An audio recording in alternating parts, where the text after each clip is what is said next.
Ma peau, qu'est-ce qu'elle a ma peau? Bonjour, vous cherchez toujours à aller mieux? Pour comprendre cette maladie, pour comprendre comment fonctionne cette peau, je vous invite dans ce tuto à voyager et à jouer.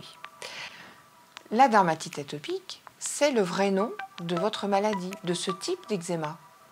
Si on regarde où se répartit la dermatite atopique sur la planète, en fait, elle touche les pays riches et dans les pays riches, les zones urbaines.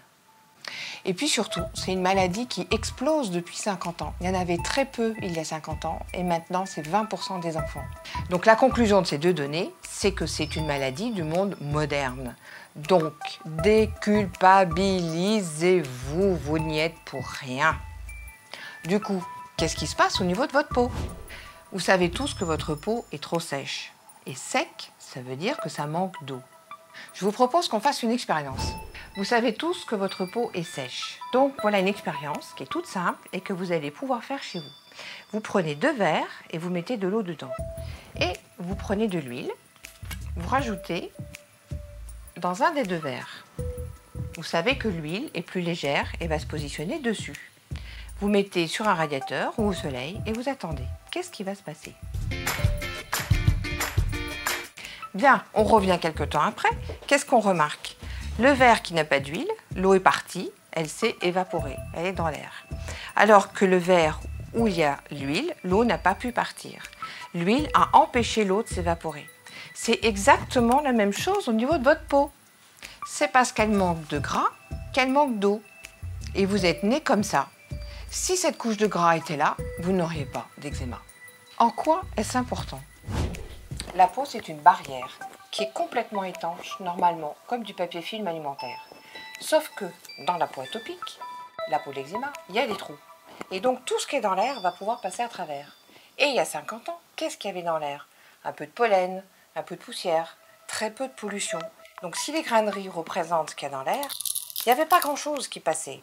Donc il y a 50 ans, il y avait 3% d'enfants qui avaient de l'eczéma. Actuellement, vous êtes d'accord, l'air a légèrement changé.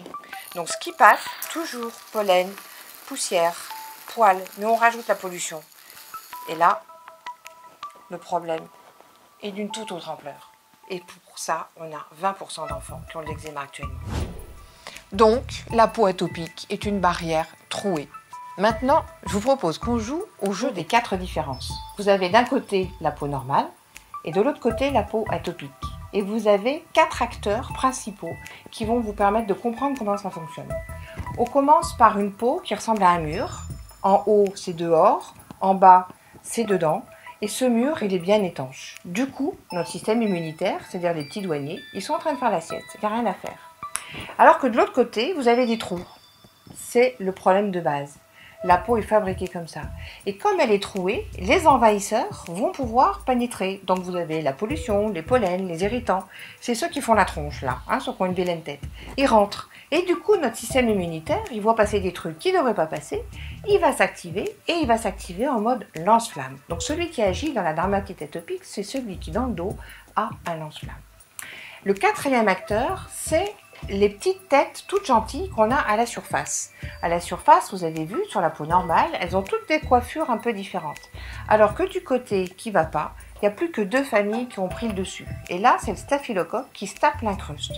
Il est bien, vous lui offrez une peau magnifique, il est comme dans un palace, et lui, il s'installe. Alors, c'est pas grave en soi, à part que, on le sait depuis pas très longtemps, le staphylocoque va aggraver le nombre de trous qu'il y a dans la peau. Et donc, c'est un cercle vicieux. Et ce cercle vicieux peut se mettre en place dès le 1er mois de vie. À cette époque-là, le système immunitaire est incapable de fabriquer de l'allergie. Ça vous démontre à quel point la dermatite atopique, l'eczéma atopique, n'est pas une allergie. Vous êtes très nombreux à penser que la dermatite atopique, c'est une maladie allergique. Et c'est normal. Tout ce qui est rouge, qui gratte, jusqu'à présent, on vous a toujours dit c'est allergique. Et là, je suis en train de vous dire, c'est rouge, ça gratte. Non, non, c'est inflammatoire, ça n'a rien à voir. Et ça, c'est très important. Parce que derrière le mot allergie, il y a un implicite. C'est qu'on trouve à quoi on est allergique, on l'enlève et on est guéri. Et ça ne marche pas dans la dermatite atopique, parce qu'il n'y a pas d'allergie. Donc, il n'y a pas besoin de chercher à enlever quelque chose. Il faut étanchéifier cette peau pour que ça arrête de rentrer. En fait, l'allergie, c'est comme le bouton de l'interrupteur. Vous êtes en contact avec le produit, ce qu'on appelle l'allergène. Vous faites une plaque d'eczéma, vous enlevez le produit, vous ne faites plus de plaque d'eczéma. Alors que dans la dermatite atopique, c'est complètement différent. C'est une peau qui réagit au froid, au vent, au frottement, à l'eau. Donc le but, ça va être d'empêcher cette réaction. Il faut la réétanchéifier. Bon, on fait un petit récap du tuto. Donc, depuis que vous êtes né, votre peau fonctionne en mode passoire au lieu d'être du papier film alimentaire.